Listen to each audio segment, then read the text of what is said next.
దేశ రాజధాని ఢిల్లీలో అప్పుడు వెంకయ్య నాయుడు గారు కేంద్ర మంత్రిగా ఉన్నారు. వారి ఇంట్లో సంక్రాంతి సంబరాలు ఎంతో ఘనంగా జరుగుతున్నాయి. ఆ సంక్రాంతి సంబరాలకి ముఖ్య అతిథిగా నరేంద్ర మోదీ గారు మన ప్రధానమంత్రి విచ్చేశారు. అప్పుడు నదియా షేక్ అద్భుతమైన కూచిపూడి నాట్య ప్రదర్శన చేసింది. అప్పుడు నేను కూడా కళ్ళారా ఆమె టాలెంట్ ఎంత గొప్పగా ఉందో చూశాను.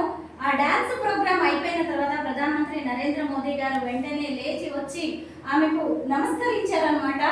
ఆ దృశ్యం అయితే నాకు ఇప్పటికి కూడా కళ్ళల్లో కదలాడుతూ ఉంటుంది. నదియా, నీ డాన్స్ కి అలాగే నీకున్న కమిట్మెంట్ కి ఒక ప్రధాన మంత్రియే తల వంచి శిరస్సు వంచి నమస్కరించడం అనేది చాలా గొప్ప విషయం. అంటే 2014 నుంచి ఇప్పటి వరకు చూసినప్పుడు 10 ఏళ్ళు దాటిపోయింది. అప్పటి నుంచి ఇప్పటి వరకు కూడా నదియా షేక్ కూచిపూడి నాట్యం విషయంలో అంతే పట్టుదలతో, అంతే చిత్తశుద్ధితో, అంతే అంకిత భావంతో ఉన్నారు.